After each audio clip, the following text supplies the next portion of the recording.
వేమిరెడ్డి ప్రభాకర్ రెడ్డి వల్ల నెల్లూరు జిల్లాలో వైసీపీ ఖాళీ కాబోతోందని జగన్మోహన్ రెడ్డి భావించారని, అందుకే వేమిరెడ్డి ప్రభాకర్ రెడ్డికి చెక్ పెట్టేందుకు వేమిరెడ్డి ప్రభాకర్ రెడ్డి టీడీపీ నుంచి తిరిగి వైసీపీలోకి రాబోతున్నారు అనేటువంటి ప్రచారాన్ని బలంగా ప్రజల్లోకి తీసుకువెళ్ళే ప్రయత్నం చేస్తున్నారు అంటూ కూడా ఒక వార్త ఇప్పుడు సోషల్ మీడియా వేదికగా చక్కర్లు కొడుతున్నటువంటి నేపథ్యంలో ఈ అంశానికి సంబంధించి మనతో మాట్లాడేందుకు ప్రముఖ రాజకీయ విశ్లేషకులు రాజేష్ అప్సాన్ గారు మనతో ఉన్నారు. సార్తో మాట్లాడదు. సార్ నమస్తే సార్. సార్, వేమిరెడ్డి ప్రభాకర్ రెడ్డి వల్ల రానున్నటువంటి ఎన్నికల్లో నెల్లూరు జిల్లాలో వైసీపీ ఖాళీ కాబోతోంది అని జగన్మోహన్ రెడ్డి భావించారని, అందుకు గాను వేమిరెడ్డి ప్రభాకర్ రెడ్డి గారికి చెక్ పెట్టేందుకు జగన్మోహన్ రెడ్డి ఒక వ్యూహాన్ని రచించి, ఆ వ్యూహంలో భాగంగానే వేమిరెడ్డి ప్రభాకర్ రెడ్డి టీడీపీని వదిలి మళ్ళీ వైసీపీలోకి రాబోతున్నారు అనేటువంటి ప్రచారాన్ని బలంగా ప్రజల్లోకి తీసుకువెళ్ళే ప్రయత్నం చేశారు అంటూ ఒక వార్త సోషల్ మీడియా వేదికగా చక్కర్లు కొడుతుంది. దీని మీద మీ విశ్లేషణ ఏంటి సార్? వేమిరెడ్డి ప్రభాకర్ రెడ్డి గారు తెలుగుదేశం పార్టీ తరఫున నెల్లూరు పార్లమెంట్ అభ్యర్థిగా, అలాగే వేమిరెడ్డి ప్రభాకర్ రెడ్డి గారు సతీమణి ప్రశాంతి గారు కొవ్వూరు అసెంబ్లీ నుంచి తెలుగుదేశం పార్టీ అభ్యర్థిగా ఆల్రెడీ ప్రకటించబడ్డారు. మీరు చెప్పినట్టుగానే అటువంటి ప్రకటన వెలువడిన తర్వాత, ప్రచారం ఊపందుకున్న తర్వాత వైసీపీ పార్టీ సోషల్ మీడియా ద్వారా ఒక విస్తృత ప్రచారాన్ని అమల్లోకి తీసుకొచ్చారు. అదేంటి అంటే తెలుగుదేశం శ్రేణుల్లో వేమిరెడ్డి ప్రభాకర్ రెడ్డి గారి అభిమానుల్లో ఒక రకమైన కన్ఫ్యూజన్ క్రియేట్ చేసే లక్ష్యంతో వేమిరెడ్డి ప్రభాకర్ రెడ్డి గారు, ప్రశాంతి గారు తెలుగుదేశం పార్టీతో కంఫర్ట్గా లేరు. తెలుగుదేశం శ్రేణులు వారిని కలుపుకోవడానికి సిద్ధంగా లేరు. వీరికి కూడా వారితో సింక్ అవ్వట్లేదు. ఇటువంటి పరిస్థితుల్లో ఈ పార్టీలో కొనసాగటం కన్నా మన పాత పార్టీ అయినా, మనకు మొదటి నుంచి అసోసియేషన్ అటాచ్మెంట్ ఉన్న వైసీపీ పార్టీలోకే వెళ్ళిపోవటం నయం. వైసీపీ పార్టీలో తగిన గుర్తింపు, గౌరవం ఇవ్వడానికి వాళ్ళు సిద్ధంగానే ఉన్నారు. ఆ విధమైన చర్చలు పూర్తయిపోయినాయి అని చెప్పని ఒక వండివార్చిన కథనంతో సోషల్ మీడియాలో ఒక ప్రచారం మొదలుపెట్టారు. సహజంగానే అంటే సోషల్ మీడియాలో ఒక ప్రచారం అంటూ వచ్చిన తర్వాత ఆ సీక్వెన్స్, వాళ్ళు ఆ స్టోరీ నడిపించిన తీరు చూసిన తర్వాత, నిజమేనా వేమిరెడ్డి ప్రభాకర్ రెడ్డి గారు మొన్నే కదా తెలుగుదేశంలోకి వచ్చారు, తెలుగుదేశం అభ్యర్థిగా వారిని ప్రకటించారు కదా, వారు మళ్ళీ ఇంతలోకే వాళ్ళ పాత పార్టీలోకి వెళ్ళిపోతున్నారా? అంటే తెలుగుదేశం పార్టీ ఆయన అంతా డిజోన్ చేసేసుకుందా, లేదా ఆయన తెలుగుదేశం పార్టీని డిజోన్ చేసుకుంటున్నారా? ఇలా రకరకాల చర్చలు జరిగినాయి. సహజంగానే ఇవాళ సోషల్ మీడియాలో ఒక స్టోరీ సర్క్యులేట్ అవుతుంది అని అంటే అది ఆ కన్సర్న్డ్ పీపుల్ వరకు కూడా రీచ్ అవుతుంది కదా. అవును. సో ప్రభాకర్ రెడ్డి గారికి చేరింది, వాళ్ళ శ్రేణులకి లో కొంత చర్చనీయాంశంగా మారుతుంది. ఆ చనువున్న వాళ్ళు ఆయన్నే డైరెక్ట్గా అడుగుతారు, ఏంటండి మీ మీద ఇట్లా సర్క్యులేట్ అవుతుంది అని అంటే, అంతకుముందు చూడకపోయినా వీళ్ళు ప్రస్తావించిన తర్వాత అదేంటని చెప్పి నా కథనం చూస్తారు. చూసిన తర్వాత ప్రభాకర్ రెడ్డి గారు, ప్రశాంతి గారు ప్రెస్ మీట్ పెట్టడం జరిగింది. వారే బాహాటగా ప్రకటించడం జరిగింది, మేము తెలుగుదేశం పార్టీలో చాలా కంఫర్ట్గా ఉన్నాం, తెలుగుదేశం శ్రేణులు మమ్మల్ని చాలా ఆదరాభిమానాలతోటి, గౌరవ మర్యాదలతోటి మమ్మల్ని ఆదరిస్తున్నారు, మేము తెలుగుదేశం అభ్యర్థులుగా పోటీ చేయబోతున్నాం, ఇటువంటి కథనాలని విశ్వసించాల్సిన అవసరం లేదు, ఇటువంటి ప్రచారాల వల్ల వైసీపీ పార్టీ తన స్థాయి దాన్ని తగ్గించుకుంటుంది. ఇక్కడ వైసీపీ పార్టీ ఆలోచించుకోవాల్సింది ఏంటి అంటే, ఎన్ని రోజులు ఈ ప్రచారం చేయగలుగుతారు? ఇప్పుడు రేపు 18వ తారీఖు రోజు నోటిఫికేషన్ రాబోతుంది. అవును. నామినేషన్ ప్రక్రియ బిగిన్ కాబోతుంది. వేమిరెడ్డి ప్రభాకర్ రెడ్డి గారు అభ్యర్థిగా నామినేషన్ వేస్తారో వేరే తేలిపోద్ది కదా. ఇప్పుడు మీరు ఈ ప్రచారం చేసి ప్రజల్లో కొంత కన్ఫ్యూజన్ క్రియేట్ చేశారే అనుకుందాం, రేపు ఆయన తెలుగుదేశం అభ్యర్థిగా నామినేషన్ వేస్తే అప్పుడు కూడా ఇదే ప్రచారం చేయగలుగుతారా? రేపు ఎన్నికల్లో మీ ప్రత్యర్థి ఆయనే కదా, ఆయన్నే కదా మీరు ఎదుర్కోవాల్సింది. ఎవరిని డిమోరలైజ్ చేయగలుగుతారు మీరు? ఇక్కడ వైసీపీ పార్టీ నెల్లూరు జిల్లాలో స్వయంకృతాపరాధంతో సృష్టించుకున్న సంక్షోభం ఇది. ఇవాళ వేమిరెడ్డి ప్రభాకర్ రెడ్డి గారు వైసీపీ పార్టీ రాజ్యసభ సభ్యుడు. ఆయన ఇంకా కొన్ని సంవత్సరాల పాటు ఆయన రాజ్యసభ టెన్యూర్ ఉంది. అయినా సరే నాకు ఈ పదవి అవసరం లేదు అని చెప్పని దానికి రాజీనామా చేసి ఇవాళ ప్రతిపక్షంగా ఉన్న తెలుగుదేశం పార్టీలో జాయిన్ అయ్యి రేపు ఎన్నికల్లో నెగ్గుతారా లేదా అనేది ప్రజల తీర్పు. కానీ ఇప్పుడు ఆల్రెడీ ఆయనకి సిట్టింగ్ పదవి ఉంది కదా, ఆ పదవిని కూడా నాకు అక్కర్లేదు అని చెప్పని బయటకు వచ్చారు అని అంటే ఎందుకు వచ్చారు? అక్కడ రేపు అంతిమంగా ప్రజలే తీర్పిస్తారో ముందే ప్రెడిక్ట్ చేయలేం. కానీ ఆయనకి తన మీద తనకు విశ్వాసం ఉంది, తెలుగుదేశం పార్టీ మీద విశ్వాసం ఉంది, మొట్టమొదట జగన్మోహన్ రెడ్డి గారితో సెయిల్ అవ్వకూడదు అని చెప్పని ఒక నిర్ణయానికి వచ్చేసారు ఆయన.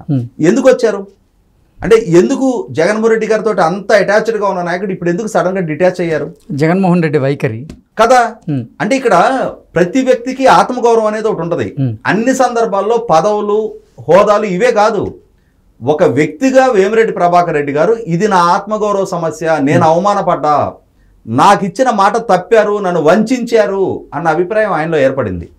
ఈ పార్టీతో సెయిల్ అవ్వకూడదు, ఈ నాయకుడితోటి నాకున్న అటాచ్మెంట్ ఇక చాలు అని ఒక స్థిర నిర్ణయానికి వచ్చిన తర్వాత అప్పుడు ప్రత్యర్థి పార్టీలో జాయిన్ అయ్యారు ఆయన.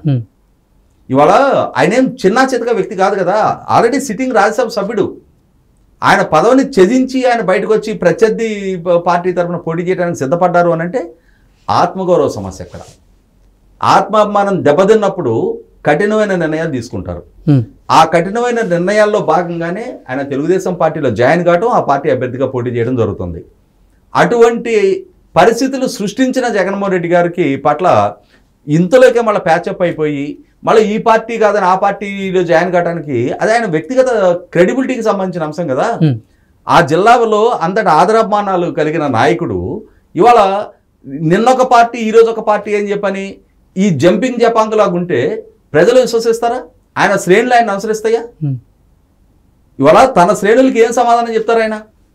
ఆ మాత్రం ఆ స్థాయి నాయకుడు ఇవేవి పరిగణలోకి తీసుకోకుండానే రోజుకొక ఇన్కన్సిస్టెంట్ నిర్ణయాలు చేస్తారని చెప్పని ఎట్లా వైసీపీ అటువంటి వ్యూహాత్మకమైన తప్పిదాలు చేస్తుంది ఆ విధమైన ప్రచారాలు చేయడం ద్వారా? ఇవాళ అది వ్యక్తిత్వ సమస్య. వేమిరెడ్డి ప్రభాకర్ రెడ్డి గారు వ్యక్తిత్వాంతో ముడిపడి ఉన్న అంశం. ఆయన దాన్ని కాపాడుకోవడానికి ప్రయత్నం చేస్తారు. ఇప్పుడు ఆర్థికంగా స్థితిమంతులు, ఇవాళ ఆల్రెడీ పదవులు చూస్తున్నారు. ఆయన రేపు నెగ్గితే మరొకసారి పదవిలోకి వస్తారు. కానీ వీటికన్నిటికన్నా ముందు ఒక వ్యక్తిగా ఆ సమాజంలో తనకు దక్కుతున్న గౌరవ మర్యాదలను చెడగొట్టుకునే ప్రయత్నం ఎందుకు చేస్తారు ఆయన? ఇవాళ వైసీపీ నుంచి బయటకు వచ్చి తెలుగుదేశంలో చేరుతుంటే శ్రేణులు మొత్తం ఆయన అనుసరించినాయి. నన్ను అనుసరించారు కదా అని చెప్పని రేపొద్దున మళ్ళీ ఇంకొకసారి చేరే ప్రయత్నం చేస్తే మీకు ఒక ఎగ్జాంపుల్ చెప్తాను నేను. 2004 అసెంబ్లీ ఎన్నికలు జరుగుతూ ఉన్నాయి. రాజశేఖర రెడ్డి గారు పిసిసి అధ్యక్షుడిగా సిఎల్పి లీడర్గా సుదీర్ఘకాలం పాదయాత్ర చేశారు. ఆ పాదయాత్ర చేసిన సందర్భంగా హైదరాబాద్ సిటీలో ప్రస్తుతం ఖైరతాబాద్ నుంచి శాసనసభ్యుడిగా ఉన్న దానవ నాగేంద్ర గారు అప్పుడు ఆసిఫ్ నగర్ నుంచి కాంగ్రెస్ పార్టీ ఎమ్మెల్యే. ఎమ్మెల్యే అయితే 2004 ఎన్నికల్లో ఆయనకి టికెట్ ఇవ్వాల కాంగ్రెస్ పార్టీ. ఇవ్వకపోతే రాత్రికి రాత్రి వెళ్ళి చంద్రబాబు నాయుడు గారిని కలిసి తెలుగుదేశం టికెట్ తెచ్చుకున్నారు. తెలుగుదేశం అభ్యర్థిగా ఆసిఫ్ నగర్ నుంచి ఎమ్మెల్యేగా నెగ్గారు ఆయన. సహజంగా ఆయన కాంగ్రెస్ వాది, కానీ తన రాజకీయ భవిష్యత్తు దృష్ట్యా తనని కాంగ్రెస్ పార్టీ నిరాదరణకు గురి చేసింది, తనని అభ్యర్థిత్వం పరిగణలోకి తీసుకోలేదు అన్న ఆవేశంలో తెలుగుదేశంలోకి వచ్చారు, టికెట్ తీసుకున్నారు, నెగ్గారు. కానీ తెలుగుదేశం పార్టీ ఓడిపోయింది, రాజశేఖర రెడ్డి గారి నాయకత్వంలో కాంగ్రెస్ పార్టీ గెలిచింది. ఆయన అర్రే నేను పొరపాటు పడ్డానే, నా నాయకుడు రాజశేఖర రెడ్డి ఆయన ముఖ్యమంత్రి అయ్యాడు, నేను ఇప్పుడు ప్రతిపక్షంలో ఉండిపోయానని చెప్పని మళ్ళీ 4వ రోజు ఈ తెలుగుదేశం ఎమ్మెల్యే పదవికి రాజీనామా చేసేసి మళ్ళీ కాంగ్రెస్ పార్టీలో జాయిన్ అయ్యి అదే ఆసిఫ్ నగర్ నుంచి ఉప ఎన్నికల్లో కాంగ్రెస్ పార్టీ తరఫున పోటీ చేశారు. ఓడించారు ప్రజలు. రాజశేఖర రెడ్డి గారి నాయకత్వంలో కాంగ్రెస్ ప్రభుత్వం ఏర్పడింది. కానీ ఇదే దానవ నాగేంద్ర గారు నిన్న కాంగ్రెస్లో నాకు అన్యాయం జరిగిందని తెలుగుదేశంలోకి వస్తే ప్రజలు ఆయన వెనక నడిచారు, ఆయన గెలిపించారు. కానీ మరొకసారి ప్రభుత్వం మారగానే అవకాశవాదంతో తన పదవి తనకి అధికార పార్టీలో ఉండాలనే లక్ష్యంతో ఎప్పుడైతే తెలుగుదేశం నుంచి రాజీనామా చేసి కాంగ్రెస్లోకి వెళ్ళారో ప్రజలు ఆయన విశ్వసించలా, ఓడించి కూర్చోబెట్టారు. ఇదే జరుగుతుంది. అందువల్ల వేమిరెడ్డి ప్రభాకర్ రెడ్డి గారికి అంతటి అవగాహన లేని నాయకుడా? అసలు తెలుగుదేశం పార్టీలో ఆయనకి పూర్తి స్థాయి గౌరవ మర్యాదలు దక్కుతున్నాయి. ఇక్కడ ఒకసారి గమనించుకుంటే జగన్మోహన్ రెడ్డి గారికి 2019 ఎన్నికల్లో క్లీన్ స్వీప్ చేసిన జిల్లా నెల్లూరు జిల్లా. 10/10 అక్కడ ఉన్న పార్లమెంటు స్థానం వైసీపీకే దక్కింది, అక్కడ ఉన్న 10 అసెంబ్లీ స్థానాలు వైసీపీకే దక్కినాయి. అదే సందర్భంలో జగన్మోహన్ రెడ్డి గారి కోట బేటలు వార్చేయడం మొదలైంది కూడా ఆ నెల్లూరు జిల్లా నుంచి. ఇవాళ వైసీపీ పార్టీలో కీలకమైన నాయకులు, జగన్మోహన్ రెడ్డి గారికి అత్యంత లాయల్గా ఉన్న నాయకులు, సుదీర్ఘ రాజకీయ నేపథ్యం ఉన్న నాయకులు, రాజశేఖర రెడ్డి గారి హయాం నుంచి కూడా జగన్మోహన్ రెడ్డి గారి కుటుంబంతో అటాచ్మెంట్ ఉన్న నాయకులు, మేకపాటి రాజమోహన్ రెడ్డి గారి సోదరుడు మేకపాటి చంద్రశేఖర్ రెడ్డి గారు 2011-12 సంవత్సరాల్లో కాంగ్రెస్ పార్టీతో విభేదించి ఆయన వైసీపీ పార్టీ ఏర్పాటు చేసుకున్న నాడు జగన్మోహన్ రెడ్డి గారి తర్వాత రాజీనామా చేసిన రెండో పార్లమెంటు సభ్యుడు మేకపాటి రాజమోహన్ రెడ్డి గారు. ఆయన ఉప ఎన్నికల్లో మళ్ళీ నెగ్గారు. ఆయనతో పాటుగా రాజీనామా చేసిన ఎమ్మెల్యే మేకపాటి చంద్రశేఖర్ రెడ్డి గారు.